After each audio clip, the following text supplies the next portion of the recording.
குறும்புக்கார கண்ணனுக்கு நிறைய நண்பர்கள். அதுல ஒருத்தன் ததிப்பாண்டன். அவனுக்கு சூதுவாது கிடையாது.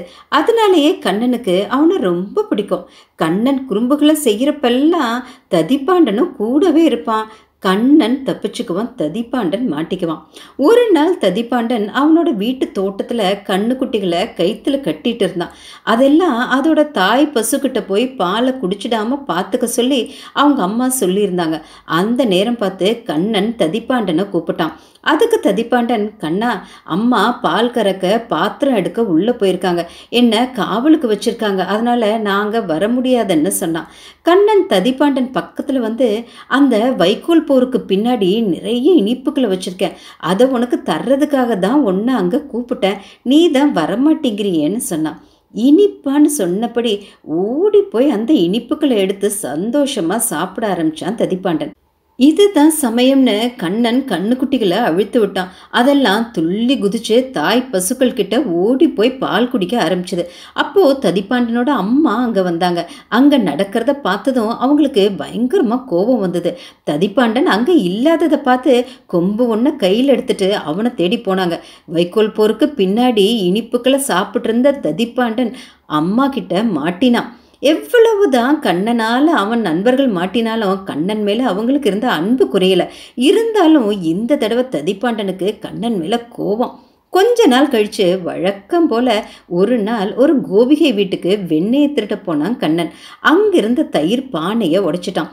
சத்தம் கேட்டதும் அதை பார்த்த கோபிகை கண்ணனை கையும் களவுமா பிடிக்க ஓடினாங்க. அவங்க ஓடி வர்றதை பார்த்ததும் கண்ணன் அங்கிருந்து ஓடியே போயிட்டான். கண்ணனை துரத்தி பிடிக்க முடியாம கோபிகை யசோதை கிட்ட போய் முறையிட்டாங்க. கோபிகையையும் கூட்டிட்டு யசோதை கண்ணனை தேடி வந்தாங்க. அம்மாவும் கோபிகையும் சேர்ந்து வர்றதை பார்த்த கண்ணன் அங்கிருந்து ஓடி பக்கத்துல இருக்க ஒரு வீட்டுக்குள்ள போனான். அங்க பெரிய பானைகள் இருந்தது. எல்லாத்துலேயும் தயிர் நிறைஞ்சிருந்தது. ஒன்று மட்டும் காலியா இருந்தது. அதுக்குள்ள குதிச்சு ஒளிஞ்சுக்கிட்டான். எல்லாத்தையும் பார்த்துட்டு இருந்த ததிப்பாண்டன் அங்க வந்து, கண்ணா, ஏன் இதுக்குள்ள ஒளிஞ்சிட்டு இருக்கேன்னு கேட்டான். அதுக்கு கண்ணன், ததிப்பாண்டா, எங்க அம்மாவும் அந்த கோபிகையும் என்ன தேடி வந்துட்டு இருக்காங்க, தயவு செஞ்சு என்ன காட்டி கொடுத்துடாதேன்னு கெஞ்சினான். அதுக்கு ததிப்பாண்டன், ஓ அப்படியா, என்னை எத்தனை தடவை மாட்டி விட்டுருப்ப, நான் இன்னைக்கு உன்னை மாட்டி விட போறேன்னு சிரிச்சபடி சொன்னான். அதுக்கு கண்ணன், ததிப்பாண்டா, நீ என்னோட ஆத்ம நண்பன் இல்லை, உன்ன மாதிரி நல்லவங்க யார் இருக்கா, என்ன நீ காட்டி கொடுக்காம இருந்தா உனக்கு நல்லது பண்ணுவேன், யாருக்கும் சுலபமா கிடைக்காத பாக்கியத்தை உனக்கு தருவேன்னு சொன்னான். கண்ணனோட பேச்சில் மனசு மாறினான் ததிப்பாண்டன். கண்ணனை காப்பாற்ற முடிவு பண்ணான். யசோதையும் கோபிகையும் அங்கே வர்றதை பார்த்தான். உடனே கண்ணன் ஒளிஞ்சிருந்த அந்த பானை மேலே ஏறி உட்காந்துட்டான். யசோதையும் கோபிகையும் ததிப்பாண்டன் கிட்ட கண்ணனை பார்த்தியான்னு கேட்டாங்க.